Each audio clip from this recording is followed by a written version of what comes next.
and welcome to another episode of You Haven't Seen What? A married couple's quest to rectify the wrongs of their partner never seeing culturally relevant movies. We're back. Again. You're Joelle. You're Parry? You got it right. All right, you remember. Only took a couple of years.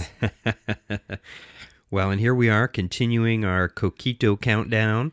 Yeah, Coquito madness is happening in the house, and we have decided to take the time while we're on break from our various duties to go ahead, drink some Coquito, and record some podcasts. Yep, so we're doing several in a row here. So this is a continuation of the Coquito countdown. So we're just going to get more squirrely. Probably. Okay, hey. So speaking of squirrely, we're discussing Labyrinth. I think that's an amazing segue. Yeah, I think we just need to jump into this one with no other discussions because this is hands down one of the weirdest, craziest, most absurd movies of the 80s. TriStar Pictures announces the collaboration of three extraordinary talents. Jim Henson, creator of The Muppets and Dark Crystal. George Lucas, creator of the Star Wars saga. And one of the most innovative forces in modern entertainment, David Bowie. They will take you into a dazzling world of fantasy and adventure. The world of Labyrinth. Yeah, one of the most beloved. I'm trying to understand. You will beloved it. I will beloved David Bowie. Yes, this movie is beloved to me, having seen it actually in the theater. And oh, you really saw it in the theater? Oh, yeah, I did. I was one of the people who paid for it, so I helped recoup some of the money for it, even though it didn't recoup much. But yes, I actually did go and talked a couple friends into going to see it, and they, for many years afterwards, made fun of me for the hoodoo, voodoo, you do David Bowie song. They wouldn't let me live that down. That's Matt. That has to be Matt. Yeah, that was Matt. Yeah. So thanks, Matt. Yeah, thanks, Matt. Thanks so much for indulging him all the time. Now I have to. Is this like, you had a best friend, you have a best friend, and now you're married to somebody, and now the transference of part of the duty is to the wife or the husband. Yep, because let's talk about Paula. I mean, the hive mind is strong. The hive mind is strong. You two do have a hive mind. We do. Yeah. It's excellent. It's much better when we're together. I was going to say, sometimes it's dangerous when the two of you are together. Oh, no, we can rule the world. We should never be together in the same room longer than like 10 hours tops. The problem is when one of you needs more of the mind, the other one is like down for a week because the other one is utilizing the mind. No, not always. Not always. Sometimes it's a continuous frenzy feed. Sometimes it's that person just needs to be close, and then the productivity level happens. I'm not quite sure how that works. This is starting to sound like Skeksis and elders on Dark Crystal. Which, speaking of Dark Crystal, I would say that Labyrinth is like Dark Crystal Light. Oh, it's like Dark Crystal for kids. So my synopsis was Alice in Wonderland meets the Dark Crystal meets the Wizard of Oz with David Bowie, because that's really what I think Labyrinth is all about. I was about to say Dark Crystal.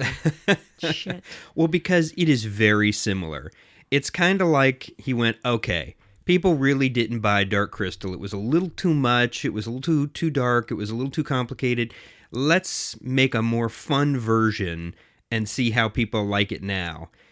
And they still didn't like it, at least not at the time. Like you said, it has become truly and deeply beloved with time. But it didn't do much better than Dark Crystal at the time. I'm going to totally derail you right up front. Uh-huh. Goblins or gelflings?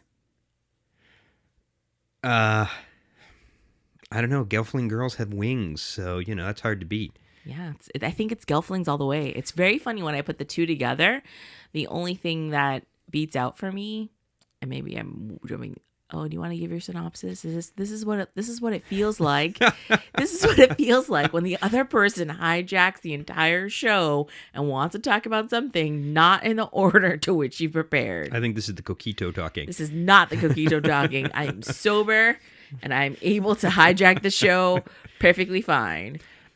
I will say that the goblins are much more entertaining than a gelfling, especially at the beginning. Well, the gelflings couldn't be entertaining because they had to keep quiet.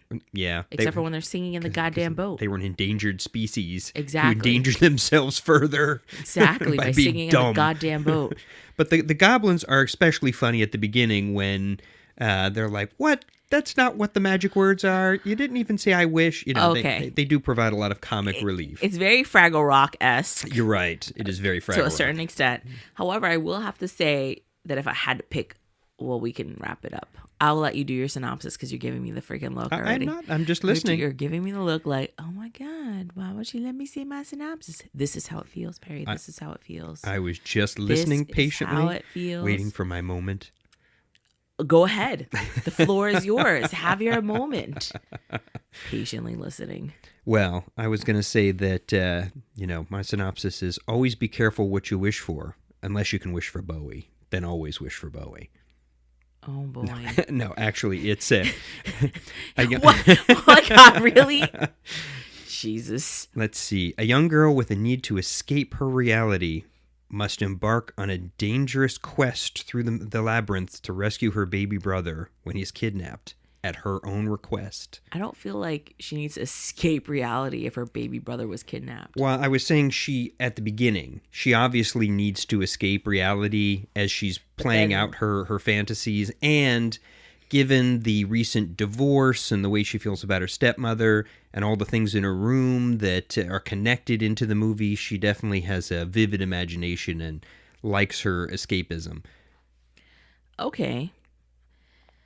It's kind of a tribute to all of those things that help us escape our reality and that we enjoy using for that purpose. I don't really do that. I do crafts. Well, I know you read a lot of serial killer books when you were a kid. Still do, but that's not really escaping reality if I'm actually studying it, is it? No. Okay, it is not. just checking. Wondering. It's maybe a little too deep into reality. Just why occasionally you have to watch reality TV shows to escape reality. This is Humorous true. as that is. This is actually true. This is true. Oxymoronic as that seems. I am really up to date with a lot of reality TV shows that that's not even my guilty pleasure. Yes. That's just I need to veg out and look at people who are dumb. Your entertainment is watching about serial killers. Your escapism is watching Below Decks or the Vanderpumps. So, kind of. Yes. Yeah. This is very true. This is, as I hang my head down low, this is very true. I'm very up to date with that. That's relieving my stress. Yeah, they are. You can definitely click off. Yep. And I can do crafts while I'm doing it, so it's good. Yeah, or click away from your PhD work, which is about what is it about, Joe? No, thanks. Thank you. You're not having that conversation. Yes, we're not talking about the awful things that the PhD is about. So your favorite quote? Wow. Oh God, really? Diatribing. It's tough, but there's some good quotes in there. But some of the lines that Bowie says at the end that border on, they sound like an abusive relationship where he says things like, just fear me, love me, do as I say, and I will be your slave, or just let me rule you. But I think because of a hashtag me too. Yeah. Sorry. Oh, there's a whole creeper aspect of the older man stalking this 14-year-old Jennifer Connelly. Yes. It's especially in we're going to discuss the pants. Okay. We can't have a Labyrinth discussion without discussing the area as it is known on the internet. Sure. The area. So the nether region. Or Jareth's underground kingdom, as it has also been called. So... Oh, God. I read way too many websites about this movie. You're not even drinking the cookie, Joe. I'm only quoting what I saw in the interwebs. So, let's see. That doesn't make it right. But I think because of another conversation we're going to have, my quote is going to be, "Thanks for nothing, Hogwart." Oh, nice. My quote is from the Goblin King when he says, "What's said is said." I like it. Yeah. It's a very Capricorn-esque thing to say. Yes, once you've said it, you can't take it back. Exactly. It's out there. It's done. Much like this movie is out there, and it can never be taken back. Oh boy. Yeah, so I actually had a lot of, admittedly, because you thrust me into the Dark Crystal without any fucking forewarning. You made me play the trailers for this one because you're like, all right, it's Henson again. You got to show me what I'm in for here. It's Henson, it's puppets, it's a little dark.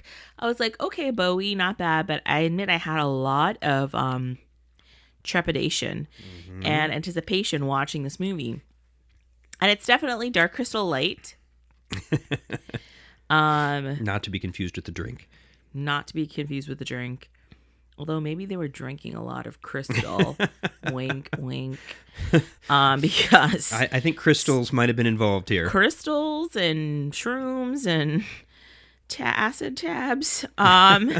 Especially with the fireys. It's still out there. So this is a Jim Henson, George Lucas production. And had a lot of really weirdness sort of happening. I don't know. The first thing I thought again was, how is this a kid's movie? I don't understand. I'm not sure I understand. But it does fall somewhere close to The Princess Bride, although The Princess Bride is a little bit more tolerable as a kid's movie. For whatever reason, I feel, I don't know, almost after watching it, I feel better about Dark Crystal. Weirdly. I wonder if I should have started with Labyrinth first and then go to Dark Crystal. Okay, nerd boys.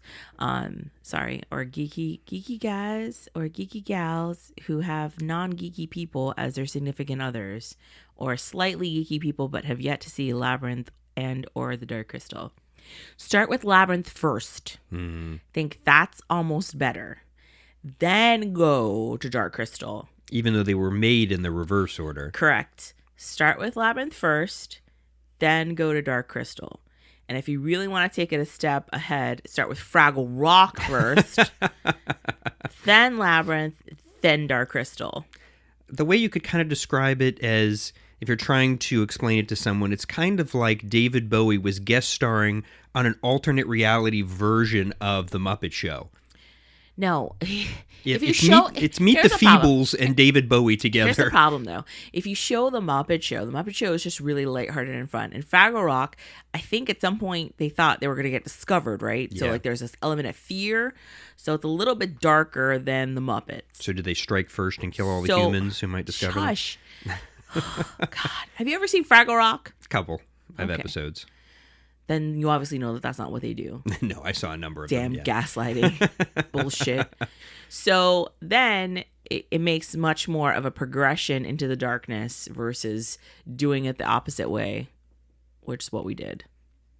Yes, I went chronologically, which made sense to me at the time.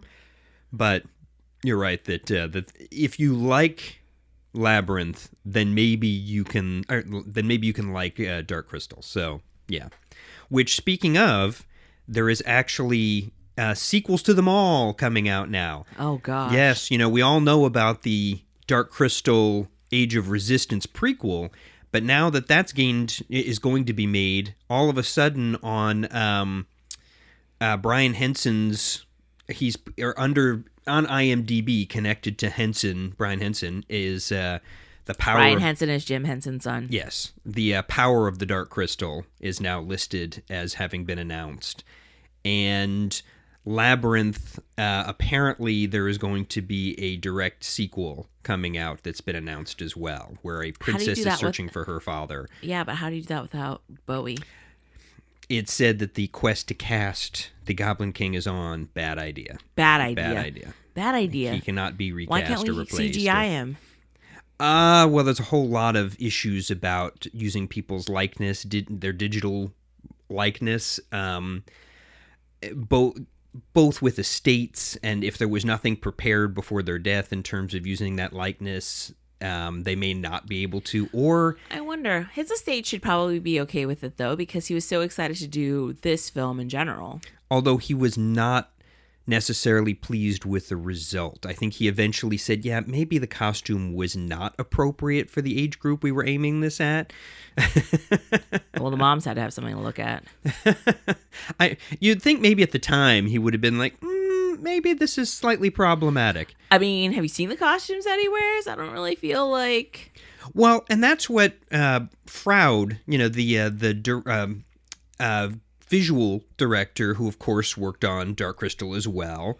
Yes, whose baby was in the movie. Toby is actually Toby. Yes, the baby. Who is now a puppeteer himself. Exactly. But Froud said that Incestuous.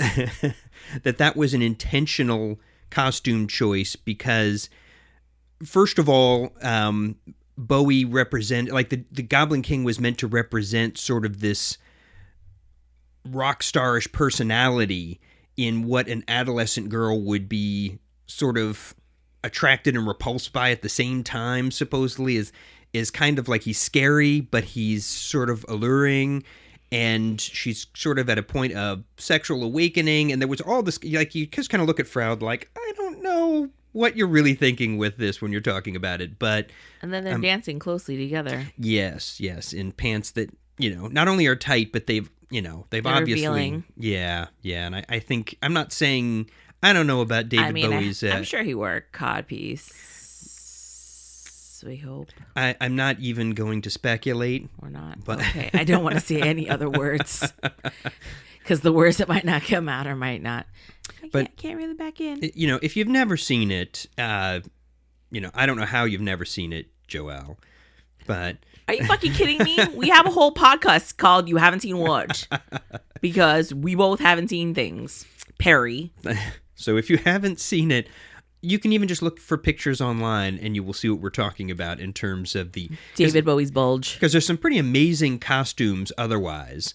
I just don't know why they felt the need for the pants. But the collars and everything else is pretty amazing. Although I kind of feel like it wasn't maybe necessary to have... I'm not sure who thought it was a good idea for him to have Tina Turner's hair. Listen, there was a whole lot of shit in here that wasn't necessary. I think we should segue into good, bad, and ugly, so that I can go ahead and we can talk about shit that wasn't necessary. Okay. Good. Are you asking me, or are you telling me you're good? I'm asking you. Well, of course, Bowie. Yes, that's my good too, and we're done. That's my good, Bowie. I would say also, though, the unique vision of it. It's crazy. It's insane. It looks... It's an acid trip. Truly, but where else in the 80s? 80s had a lot of crazy stuff. But, yes, because there's a lot of drugs. But readily available drugs. But I feel like, this is... Being inside the mind of Jim Henson is an interesting place, and I'm glad we were invited to visit on a few occasions. In Shroomland. Yes. Sure. So, yeah. Sorry. I'm not trying to be disparaging to the man. I just think the reality is he was on some other playing field that I wasn't a part of. And it may not... I could drink the whole bottle of cookie dough and not be a part of that playing field. Maybe if I drank a whole bottle of Jamaican white rum, we could have that conversation. Well, the crazy thing is, I don't think it was drug-fueled. I think it was just where his brain lived. And there are people who do live on that plane of... Well, what was the whole... No, because he's like spiritual, blah, blah, blah. But that doesn't mean he's not hippy-dippy and wasn't doing acid and shit. Yeah. We don't know if he was doing any drugs or not doing any drugs. Hey, you know who would know? Frank Oz. Just saying, Frank Oz. Is Frank Oz still alive? Still? Oh, is he still? I don't remember. I'd have to look it up. Damn it. I'm not 100% sure on that. But there were a number of other people who worked with him on this that might know, but probably would never talk. Why? Well, is Henson like Disney this way? That people would never talk about the secrets? I don't know. Yeah. Well, Lucas produced this film, George Lucas, so, he'd probably have some insight into that as well. And yes, Frank Oz is still fucking alive, and he's a goddamn Brit. He would tell us. Maybe. He would totally tell us. We know Lucas is alive, so, he might tell us. Lucas won't tell us shit. So Yeah. I'm not disparaging George Lucas. no. I'm just saying that he would be more. I have to admit, I even have trouble watching George Lucas in the documentary about this movie. Let's not. Well, Let's not. you've already offended Spielberg in this podcast, so you know. I didn't offend him. I just said he should stick up for the movies to which he's a part of or producing, and I think that that's still freaking valid. I think once you put your name on it, you either make sure it's going to be what you think it's going to be, or you just say, hey, well, I'm sucking it up and I'm taking it for the team and I stick my name on it still. Yeah. That's all I said. I don't think I would say that to anybody. I mean, I do that shit all the time. I put my name on shit and I'm like, oh God, why'd I put my name on that? Hashtag group projects. I mean, sometimes you just do it, you know? That's what this movie is. You signed on. It's a group project.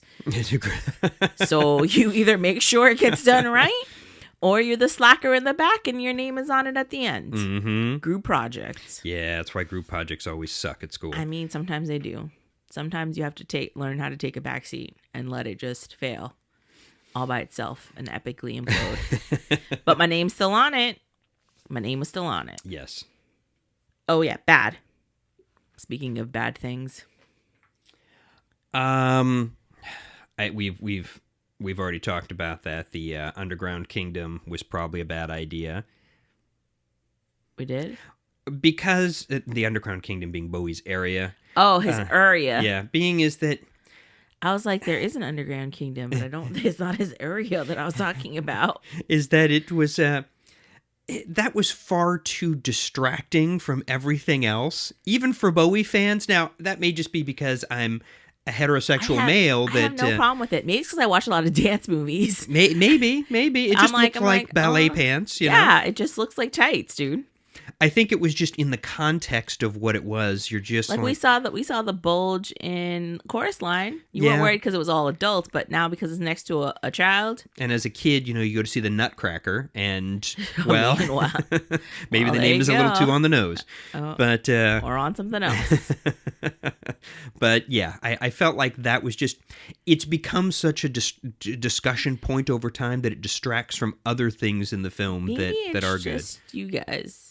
Have you ever thought the problem really lies within you and not within his pants? Maybe it's just the fact that we all feel desperately inferior. Maybe you're a little intimidated. I mean, who doesn't feel intimidated by Bowie in every way?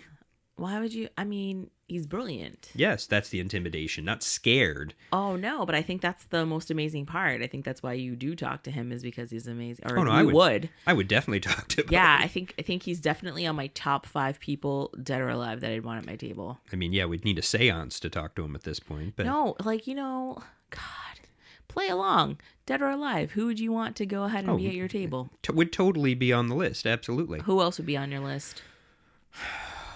Let's see. Wow. Superfly. Curtis Mayfield? Yes. Are you talking about just music, or are you talking about anybody? I'm talking about anybody. In life. Oh, geez. It's bringing that out of nowhere. 5. Why? We're here. We're here. It's New Year's Eve. It's time for reflection. They haven't heard from us. Fucking do it, dude. 5. They don't all have to be right. They don't all have to be esoterically amazing. You could just say 5 people. Godfrey Reggio, he's alive. Oh yeah, he's alive. Mm-hmm. I definitely agree with that one. Bowie, I definitely would thank for you. Yeah, David Byrne. Okay. Mm-hmm. Whole lot of white men. Hey, Curtis Mayfield is on that list. Oh, Curtis Mayfield, that's 4. You got one more slot. Mm-hmm. You better make it a good one. Oh, well then let's go for the conversation into our next film. I think Gandhi has to be at the table. So. Okay. All right. Yep. So a whole lot of men up in your piece. You know what? Oh. Well, you caught me off guard. Whatever. I didn't have a chance to really think this through. You didn't at all. Actually, I think Mary Curie would be a very interesting person to speak with. But she only speaks French. You don't. Well, you know, if we're talking beyond the grave, there could be some kind of universal translator through the void. Joking. So I would pick Hamilton. Alexander. Mm-hmm. Hamilton. Ruth Bader Ginsburg, RBG, all the way. Yep. There's a movie about her coming out. Yep. I would pick Bowie because now I'm fascinated by Bowie. Because I really didn't discover him truthfully until later in life. So yeah. That's 3. See, I'm a sap, and I pick my mom and just go. I could talk to her. Oh again. well. Oh no. Now See? Oh. Sucker, sucker for real. And due to our just craziness, who would that third person be? I would pick Bryan Cranston. We did have a good short conversation with Bryan Cranston at one point. Yeah, so I would pick Bryan Cranston because I think he would just be. That would just be amazing. Mm-hmm. I think they would all be fascinated by each other, and therefore I wouldn't have to say a word. They'd all just talk to each other. You just get to throw a question in every so often. Exactly. Mm. It is. It just makes for a really good dynamic. Gandhi definitely would have been at my table too at some point. Yeah. Yeah. But yeah. See, now the list is growing in my head. no. But Now we need to I can't go on. All right. So I have my bad. I was going to say, though, all this talk about Hi, Bowie, Jack. being as we're just a mere few days away from his birthday and anniversary of his passing, we do have to say happy birthday to Bowie. Happy birthday. So, Is he a yes, Cappy? you're bad. January 8th. Capricorns rule Yes. the earth. Yes. Yep, he barely made it to 69. Well, that's a whole nother conversation about his pouch. So my bad was Jennifer Connelly, God bless her, as a 14-year-old. Not that she's a bad choice. I just think angsty teenage girl. Maybe because I didn't go through this super duper phase. I mean, I went through a know-it-all phase, but I was never this belligerent. And maybe it's also because I didn't have a sibling. But her belligerence, I don't know that I buy all the way. I mean, I won't say who I knew who reminds me of at that age, but Your sister listens to this, you asshole. that's why I didn't say any names. But obviously, you're such a jerk. I will say that, though, she was slightly unconvincing because she's trying so hard to put emphasis on certain lines that they were... It's hard. She's learned a lot more subtlety in her delivery with age. Okay. So I think Jennifer Connelly is much better than she was at one time. So I'm sure. And I'm sure it's also a directing choice, and they wanted her to be sort of over the top and to match David Bowie's over the topness. right. Yeah. And I also think we didn't see enough Bowie. But where are we? Ugly. That was a firework. It was. Yep. We're counting down to midnight. That's right. So, yep, we're starting to hear gunshot. fireworks, although it isn't even 7 yet. So. Okay, well, let's go. So, ugly. Ugly.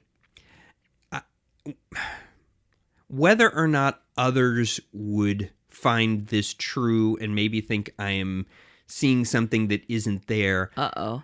I did feel like that some of the characters sprinkled throughout the Labyrinth did seem to have... Uh-oh. They seemed a little bit like racial stereotypes. The Fireys, that seemed a little bit like Fiery Irie, Jamaican. They seemed to be leaning on the edge of that accent in terms of the voices. At least they seemed like maybe... that there was some of the voices sounded like they were a stereotype racially, and so I'm not sure how I felt about those, and I felt like at times Hoggle may have sort of been a bit of a stereotype as well. I like the character of Hoggle overall, but I feel like the look and some of his motivations by money, I don't know if it seemed like maybe there was a Jewish stereotype going on there that was a little bit bothersome. So maybe that's your own. It has to do with propaganda.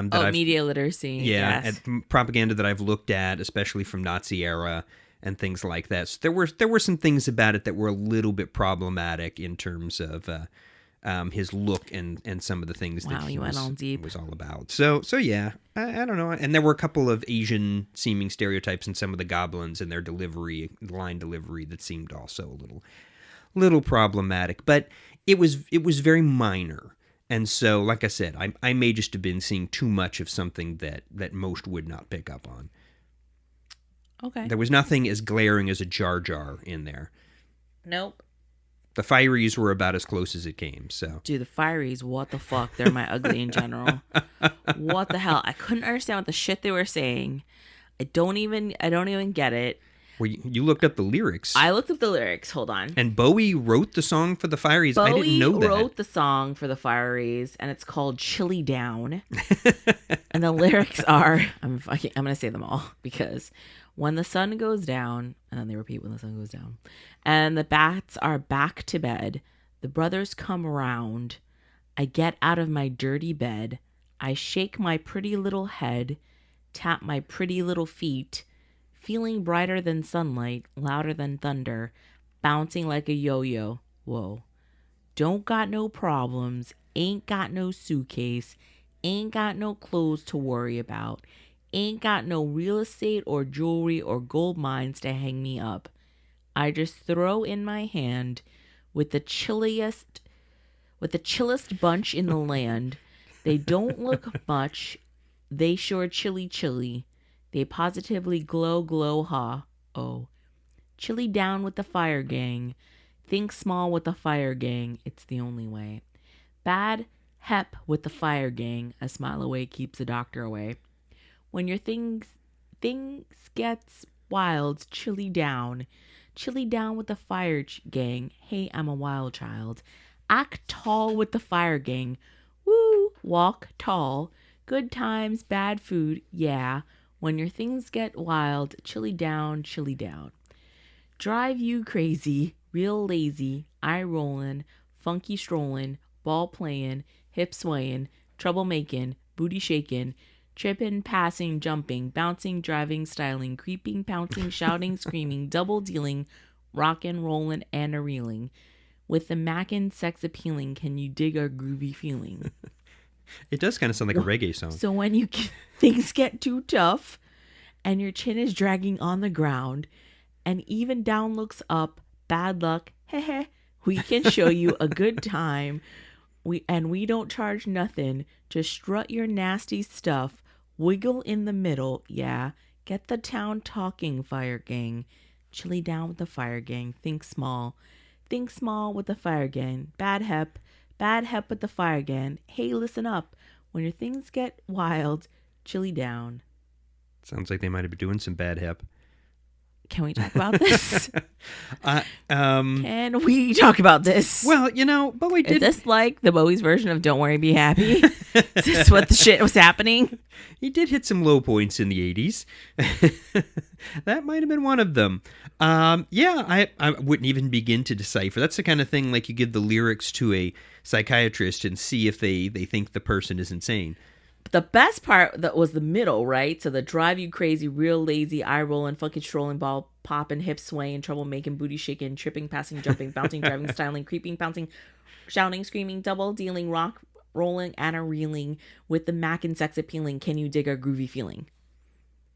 What the fuck? I don't know, but I mean, I like that part. The rest part, chilly down with the fire gang. It's like, oh, chill out with the fire gang, but we're on fire. Fire is hot. And that whole scene is a little weak because they did it in front of the blue screen. It's so weird. And I couldn't even understand what they were saying. Yeah, it seems very it's out of, not that the whole thing isn't weird, but in a way it's sort of like, was this just a reason to have a musical number here? So it kind of takes you out a little bit, and the blue screen is a little weird, but the throwing the heads is kind of fun. The fact that all their body parts are interchangeable. Oh, right. And then don't they poke out the eyes like yes. Beetlejuice? Yeah, it's kind of Beetlejuice with the poking out of the eyes. What is that? Those snake eyes. When? I know, but when was Beetlejuice done? Who did that first? Beetlejuice was like 88, I want to say. Oh, so they did it first. So, yeah. All right, Beetlejuice, nod to the Labyrinth.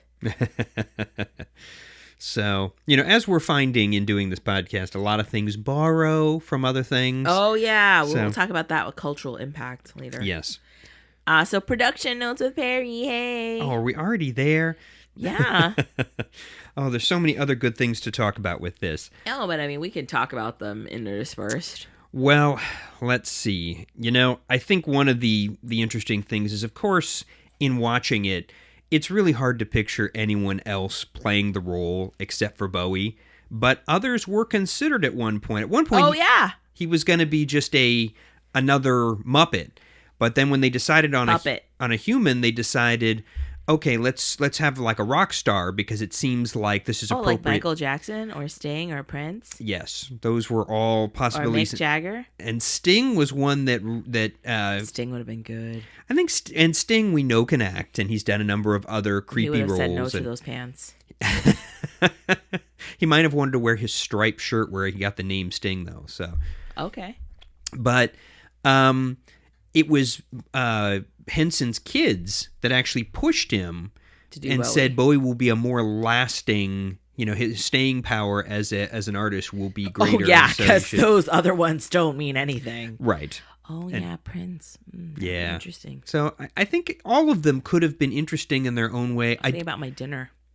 Huh? My dinner people. I would probably Prince would be amazing as a dinner. Oh, person. as your dinner guest. Yes. He's not really chatty Cathy. So no, Sting might be better. But I could picture Prince, Sting. I don't know about Mick Jagger or Michael Jackson in the roles, but yeah, that was one of the possibility or some of the possibilities that could have been. You can't picture Mick Jagger? Hell yeah, I can. He's crazy. I don't know if I want to. I mean, one of those Muppets sort of looks like him. It does kind of. So I'm not gonna say which one. I also thought for our lead of Sarah. Oh, there were some really interesting other choices. Helena Bonham Carter, Marissa Tomei. Yep. Jane Krakowski, Sarah Yasmin Jessica Bleeth, Parker. Mary Stuart Masterson, Laura Dern, Ali Sheedy. Yeah, Carrie Green, who was Andy in The Goonies. So Lily Taylor, Laura San Giacomo. I mean, a lot of really interesting possibilities. And oh, you didn't know I researched them, did you? I figured you had to. But I think a lot of them could have been good in the role. I would not say that Jennifer Connelly's the only one who could have done this role. I think she's good in it. I think it's, at this time, looking back on it, it works, even if she is a little overplayed. But, I think some of the others were possible. But, yep. But I just think it's interesting to see now who some of them were. I also think it's really interesting, Mia Sara, who is, in Ferris Bueller as... Sloane? Yes, as Sloane. You know what? I had to pull back from that. Sloane, come along, dear, now. I know. I was trying to think of a line from it. I knew it was something unusual. But the fact that she was in Legend, and Legend was shooting next door, and the films eventually ended up sharing the same cinematographer. But I guess they were prepping for one while the other was shooting. And Mia Sara met Brian Henson, and years later, I guess they had a crush on each other at the time. Years later, they met and got married. So interesting. So yeah, I did not know Brian Henson was married to Mia Sara. Huh. So I also did not know that Brian Henson had done the voice of Hoggle for this. They were gonna dub it over with someone else, but he did such a good job, and he was, as he was doing, because he helped run the face of Hoggle, and it was 18 motors is what I've read. Others have said up to 30 motors ran Hoggle's face, and it was, I think, 4 or 5 people who were doing all of the motions. Now, the head was worn on...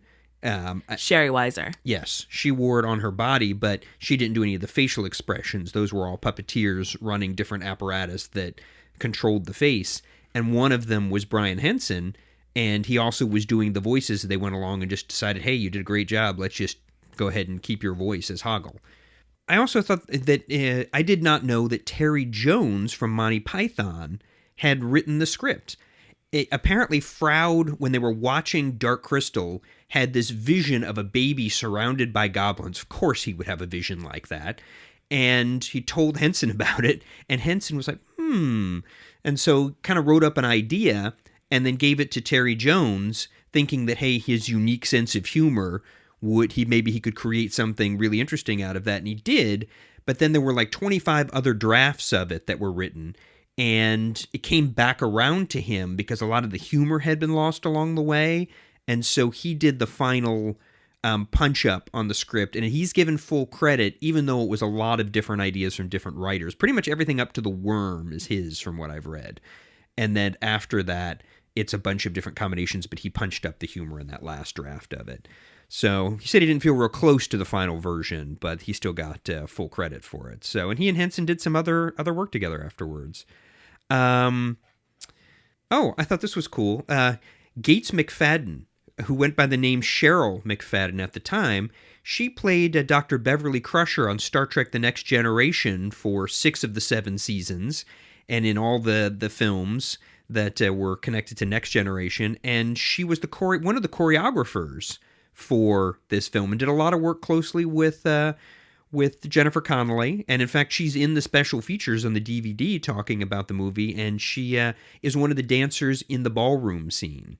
So, and I think that that's something to point out here with the production notes is when you view the film, you really need to take a close look at that opening scene where the camera tracks through her bedroom, through Sarah's bedroom. Because there's actually a good website. Sorry. That tells you all the things that are in there. That are in her room. Yeah, what's the site? I don't know. I'll put it up on the blog. Okay. I'll put it up on the blog. Because as you go through that, you see everything connected to the movie, or that she's going to see later, which kind of makes you think, like, is this all in her imagination?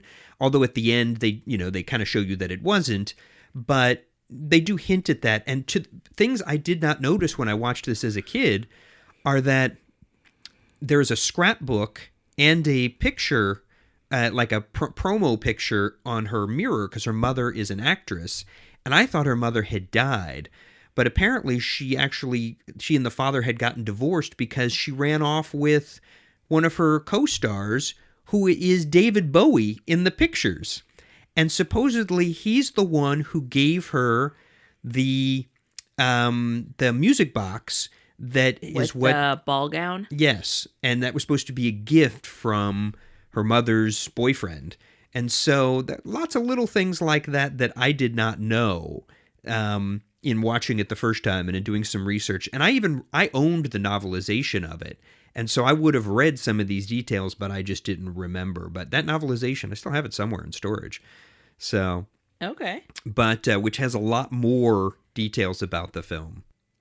Oh, another fascinating thing that connects back to a lot of our other movie discussions is that there were 2 music videos created specifically for promotion of the film, for playing on like MTV and things like that. And they were directed by Steve Barron, who... Yay! Steve Barron craziness. Yes, who also, of course, directed one of our favorites, Electric Dreams, but also directed, one of your favorites. Michael Jackson Billie Jean video and the Aha Take On Me video. And, okay, I'll claim that one. And also, the cinematographer for this film was also the Electric Dream cinematographer. So I think that's pretty cool as well. So what you're saying is that you just really like the same things. Yes. Okay. Perhaps. For sure. His name is Alex Thompson. It's also a cool note that in the film, there are 7 David Bowie faces at different points in the film hidden throughout the maze. And one of them is really obvious. It's the one that when they walk, Bowie is actually right next to it as the Goblin King, and he walks away from it, and you see that it's multiple pieces, that when it's shot from one angle, it looks like his face, but then as they turn, it separates into multiple pieces. But it's throughout the maze. There are 7 different scenes with the face placed somewhere in there, watching them throughout. So I thought that was very cool. In the face. Yes. Also, the movie is based loosely on a book by Maurice Sendak, who, of course, wrote The Wild Things, and you see it in there. But he also wrote a book called Outside Over There, and it's similar children's picture book, but it is where a young girl must go into a fantastical world to find her baby sister who's been spirited away by goblins. And in fact, apparently Sendak was irritated how close the film was when he heard about it. And so at the end of the film, they inserted a thanks for the inspiration. Or he's, I guess... It's a whole lot of people borrowing shit in this movie. And apparently Sendak sort of complained about it he let it go, but he complained about it for years and years afterwards, that they had basically taken his idea and not given him any credit for it. So, or not much, because they had it just kind of at the end of the credits. So, who knows where the idea originated, but it sounds like it's a little too close. And speaking of where things originated, do we want to move into talking about the code that we think we cracked in watching this film? Well, I mean, then we looked it up and then we're like, oh, maybe we didn't really crack it ourselves. But it's very obvious when you're watching it. There are a couple of things. Like Sarah, so the character of Sarah. Well, can I say the moment that started it? Because I didn't give it much until the second line that started it. But the first thing that whenever she said she's talking to Hoggle, and he says his name is Hoggle, and you said Muggle? You said, what? Wait, is that like a Muggle? Yeah, and then she literally said Hogwarts. And I was like, shut up. She actually says Hogwart with no S. Okay. But still, you and I both looked at each other like, wait a minute. Hogwarts? Okay, maybe, that's a plant, and Rowling has said that maybe she got the idea of that from a plant that's at a garden in London called a Hogwart. And However, there are a whole lot of other things in here that seem a little close to another famous book series that she may have been connected to. And why don't you name some of those for us? Oh, so like the owl that is supposedly at the very beginning watching over Sarah. Oh, that owl looks very close to Hedwig. Mm-hmm. Just saying. And then also, the dog's name is Merlin as a wizard. Mm-hmm. Oh, okay. Yep. Dumbledore looks very Merlin-esque. Yeah. We also have a talking hat Right. that's got a little bit of an attitude. And then the 4 guards, right? The 4 guards, their colors match Gryffindor, Slytherin, Hufflepuff, and Ravenclaw. Yep. The 4 goblins in armor that are after Sir Didymus. Yes, that are after Sir Didymus. When they are pointing all their spears at him, you see all 4 exact colors from the 4 houses of Hogwarts. Just saying. And then when you read the novelization, Sarah's mom played a character called Hermione. Because she was an actor, and one of her characters' names was Hermione. Right? And Sarah's character acts very Hermione-esque. Yes, she does. Very resourceful, very demanding, very tough. Yeah, very smart. Very smart. And, I think she was an early character like that. We hadn't seen too many characters like her before, where it's, she's the center of the film. As, she's a strong female character, center of the film, doesn't need to always be... I mean, people help her out, but she helps them too. She's not always just in need of rescue. She's holding her own in many ways in this. And she is very Hermione-esque, and very Princess Leia-ish as well. And, again, connecting back to the Lucas portion of this. But so we see you, JK. We see you. Well, there were a few more too. The castle itself, sitting on a rock face the way it does, when you compare it side by side with the Hogwarts castle itself, it's very similar. Hoggle reminds me a bit of a Gringotts goblin. When she walks through the wall out of one section of the labyrinth, it's very reminiscent of a certain platform 9 3/4. That's right. The labyrinth itself, as we have one in Goblet of Fire. Oh, the houses, at one point, the houses in the Goblin City were sort of reminiscent of the Weasleys or the Lovegoods house. And there's a character much like Ludo, the big hairy creature in this. There's a Ludo Bagman in Harry Potter. And, there were a couple others. The Goblin King himself could be a Snape-like character, and some that, they get a little more thin, but there are enough there that I think that perhaps Perhaps. Someone may have watched this film a whole lot and been very inspired to make their own magical series out of it. Even the door Just saying. that Hoggle uses in the oubliette is very magical in the way that it operates. So I also think we may have cracked a code in terms of what makes this type of a franchise work. Because if you connect work it back, afterwards. It did not work for the theaters. Well, not this film, but I'm saying the things that worked, that were taken from it, that worked in Harry Potter. And if you look at the elements that are, because I've always said Harry Potter and Star Wars are very similar. And if you look at the elements that connect to Lucas here, like, you know, a very Princess Leia-ish character and a big fuzzy companion that looks like Chewbacca, and, you know, the sort of irritable, not all good, you know, Hoggle has sort of, he's not a Han Solo, but there's still sort of some similarities there. And all of those things are the things that kind of make a story like this work, in terms of she brings this band of characters together that each serves a purpose in advancing the story and in solving the puzzles or whatever challenges it's like that they Dorothy overcome. and all of her creatures. Yes, as well. We have a, you know, sort of a cowardly lionish character and, you know, a Tin Man-ish character. So yeah, it's a very similar formula that's been around forever, but it is very interesting to see how that sort of has an intersection in Labyrinth with certain people who worked on it or may have been of the right age to be inspired by it. Exactly. So we're looking hard. Looking hard at you. But I did do a little bit of extra research. No extra research.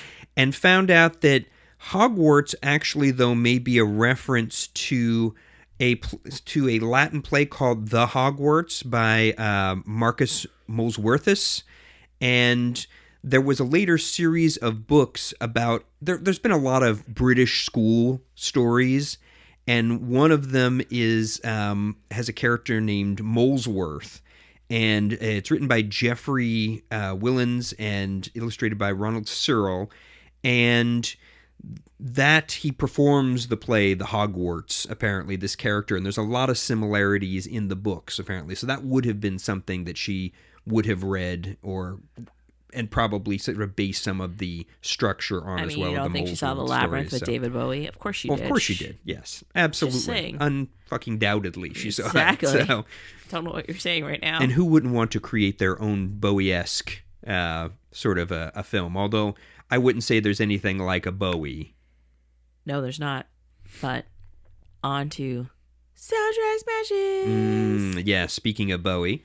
So Trevor Jones did the score. Just like in Dark Crystal. Yep. And then there are 5 songs written by Bowie on there. So Underground, Magic Dance, Chilly Down, oh Lord. As the World Falls Down and Within You. And he performed all of them except for Chilly Down. And lately there's always been there's always a resurgence around any anniversary. So the last big resurgence was in 2017. They released 1,500 limited green vinyl copies and 1,500 lavender, as well as just regular black colored vinyl. So if you want to go ahead and get yourself a limited edition with shipping, they should run you around $80 to $100 with shipping. Some might try to fool you and be like, oh, it's $30 shipping and it's $60. But just look at the shipping, because the shipping is going to actually jack it up a lot. But if you want to get anything else, it's pretty reasonable. Like even an old cassette or something. It's actually like $10, $20. Like it's not difficult. Mm-hmm. Yeah. Yeah, I think I have an original vinyl somewhere in storage. Yeah, it's not that difficult to get. I don't know why. I don't know. Maybe they printed a lot of them and had a lot of leftovers in the stores at the time. Maybe they did. I'm not quite sure, but it's not super difficult. The book is always a different conversation. But then my favorite song is Underground by David Bowie. Although Trevor Jones, your score is pretty legit. It's very haunting and frightening, and it does set the mood very well. I would definitely say my favorite song, though, is Underground. And And my favorite line from it, which gives a nod to the Dark Crystal, I believe, is it says, "But down in the underground, you'll find someone true. Down in the underground, a land serene, a crystal moon." And I think he did that as an intentional nod to the Dark Crystal. I would agree. Yep. Well, I have to agree that it's probably the best of the bunch. I really liked Within You, even though the even though the title sounds a bit problematic. But I did like because it connects with the scene in the Escher painting set. And I like some of the lyrics, like, "I moved the stars for no one." Okay, that scene's pretty good. I'm not going to lie. Yeah, it seems pretty amazing. Yeah. And it has some great lines in the song, but I still think the Underground has the best of Bowie because he always liked using the saxophone, and it sounds very 80s, and it just I feel like it is the best one of the group. I would agree with you. I would totally agree with you. So yeah, it's pretty sad that it kind of fell where it did in terms of not really having a lot of critical or financial success. In fact, Henson got pretty depressed about it. He really felt very, very sad. I'm sorry, it's very disjointed as a movie. I'm going to say this because actually now I feel like this is a good time to say it. Mm-hmm. I prefer the Dark Crystal over this because I feel like the story... Yes, Skeksis. Thank you. Yes, I do. I actually prefer the messaging behind the Dark Crystal much more than this one. This one seems... Shut up. And which is very odd because I think Alice in Wonderland, the version with Whoopi Goldberg in it, is one of my favorite movies of my childhood. Yeah. Even with the Jabberwockies and all that craziness. So, and I do like The Wizard of Oz. So it's not that I don't like a coming of age story or like you go ahead and do the trials and the tribulations and you go over it. I just think that whole baby bullshit thing, I think that's what got to me. Like her saving her brother, like some other craziness, like I don't know. I think that's what got to me. And if I had to choose, I would choose Gelflings over goblins. Well, I mean, I would agree that the message of Dark Crystal is much bigger. It seemed in its disjointedness, it seemed less disjointed. Yes. So, like, it was very good that Henson got to correct all the things with, like, not being so esoteric and going out there with that people would understand what, all the Skeksis and stuff were saying without having subtitles or without having something else, a dub over it. Right. But so he's not that far out there, but the messaging was much stronger. And maybe that's the result of 28 rewrites, right? 25, yeah. Yeah, so. Well, and it also, there were more forces at work there as well, and maybe too many people's hands had been on Labyrinth, perhaps, and that's why it was so disjointed. It was. Because even the songs that Bowie has are disjointed in the movie. Like, it's just like, oh, and it's a song interlude. They're a little shoehorned. It's Sure. not advancing. It doesn't make any sense. It's not something that's just in the background. Like, he's legitly singing it. Yeah, and the It's Dance tough. Magic song, it almost seems abusive to the baby because it's got a line like, "Smack that child, set him free." And even though the lyrics strangely come from a Shirley Temple movie called The Bachelor and the Bobby Soxer, and he just changed some of the words around, but those words are actually about, "You remind me of the child." What child? It's like, "You remind me of the man." What man? Those were taken from very weird. Another movie. But as far as the message goes, yes, Dark Crystal had this huge message about the environment and about the connectedness of all things, Right. and about when we harm others, we're harming ourselves. And I just feel like the storyline feels almost less disjointed. yeah. And I will say that watching some of the special features helped me to understand a little bit what they were going for. Like things, the obvious ones, like things aren't always what they seem, and looks can be deceiving, and things aren't always fair, are very obvious. Because, you can like take a shot every time she says that's not fair. But Exactly. but then things like, things don't seem as things that seem important when you're a child are not as important as we grow up, because she's saying all this stuff is I know. junk. But see, that's what I'm saying. I do love the coming of age movie. I do think that that's important, but also I think that it just, Too many hands. Too many cooks in that kitchen. Yeah. I do think the idea of a labyrinth of navigating from childhood to adulthood with all its many unexpected turns and, surprising moments and things was an interesting way to describe it. That she's navigating her way to adulthood away from. But then there's the weird, creepy part of navigating her way through. There was an interesting article to her stepfather. I don't understand. I'm so confused. Like, you want to be the Goblin Queen Princess? You're it's not medieval times. It's not medieval times. This is the 80s. It's not okay for a 16-year-old to be dating a 30-something-year-old. Yeah, there's an article online. It's is it BuzzFeed or one of those that's by Leonore Epstein. It's called "For Everyone Whose Sexual Awakening Was Caused by David Bowie and Labyrinth." And she sort of talks about this kind of reads like 50 Shades of Grey for kids, and that he's obsessed with her, and he, has all these tests and trials, I hate you, but I love you. And some of the things he says and the way he moves around her, and the way he dances with her in the scene is very suggestive. It is very suggestive, and that was their intention, which then I look at it and I'm like, what were you trying to do? Right. I'm not he's your seducer, which I understand. And yes, older men are fascinating. I mean, because I was a fascinated person by older, that's what I'm saying. I can admit, as a younger woman, I was very impressionable and mature, and I was very fascinated by older men in general because they had a certain stature or gravitas. But that doesn't mean that I want them in skin tight pants rubbing up against me. Do you see what I'm trying to say? There's a line, and I'm not quite sure why we decided to cross that line, but they did, and it was not okay. And it was a very help. I needed, and the look on Jennifer Connelly's was help. I needed adults in that ballroom section. And the funny part is that, or not the funny part, she didn't really know him. Mm-hmm. She wasn't really a fan. Yeah. Right. But her friends were fans. But she didn't really know him. So I don't know.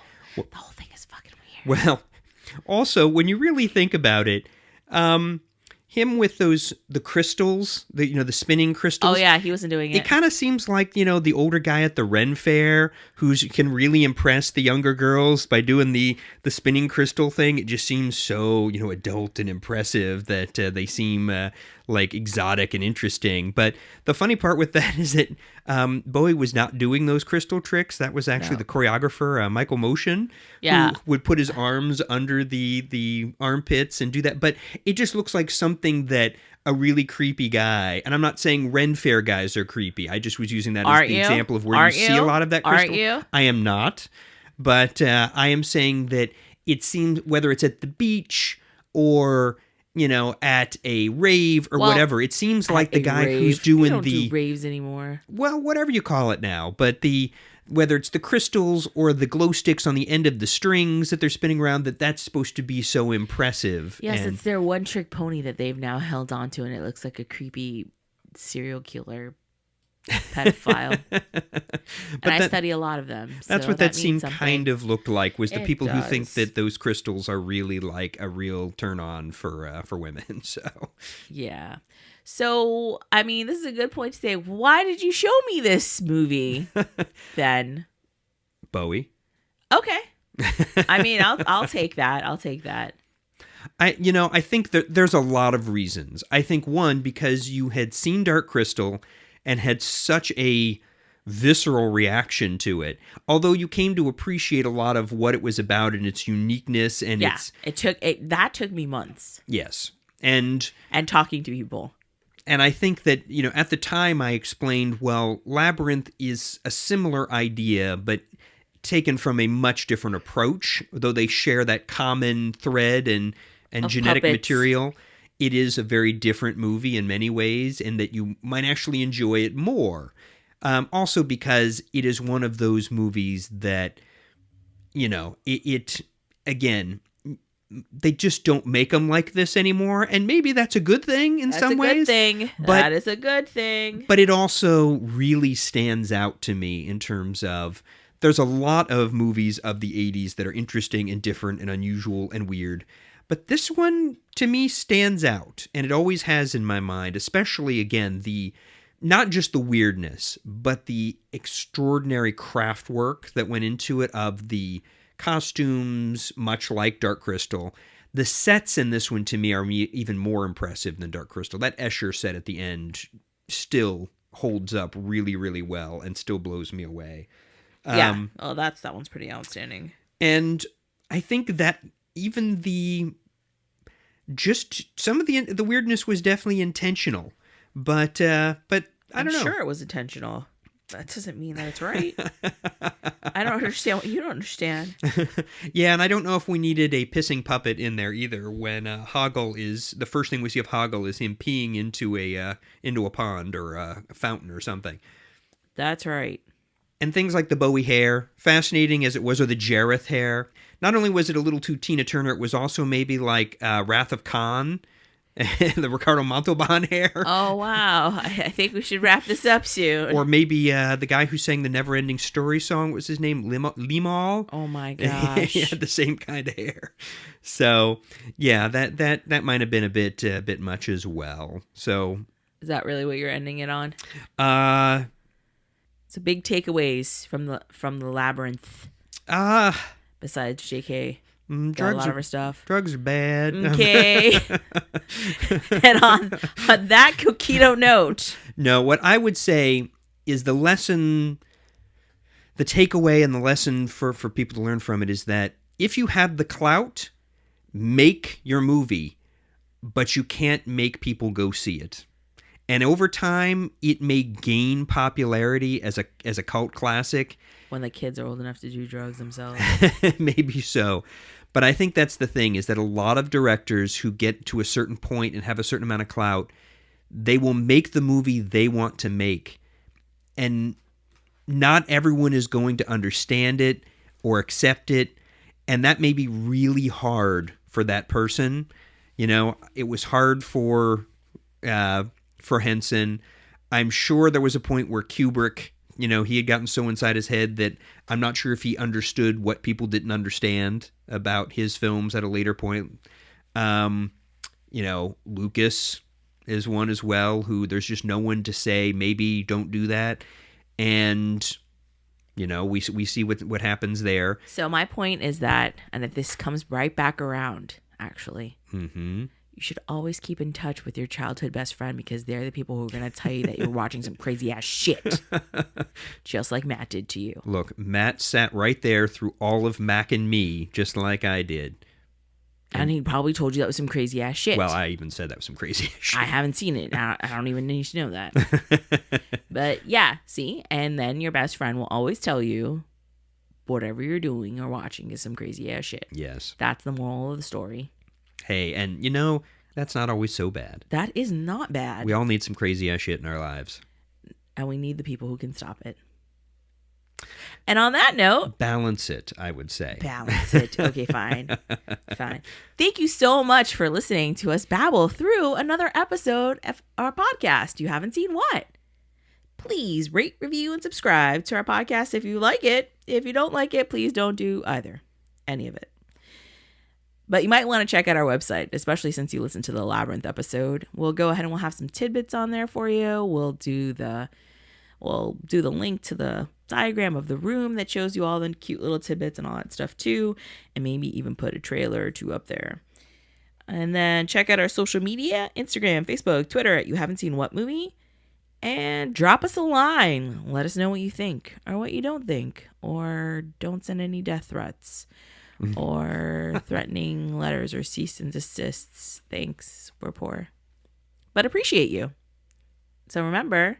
Be kind. Rewind. So, do you think that the bog of... bye. Bye. I think the bog of eternal stench was the fire swamp originally, but then it got covered over, and as it built up underneath with the sulfur, it would shoot out with fire, kind of like they have to do at a landfill. Sure. So I think maybe we could connect Princess Bride to directly back to Labyrinth. As long as there are no gelflings singing, I'm fine. In a boat. trying to die. No, they sank in the bog of eternal stench. Sounds good. I move the stars for no one.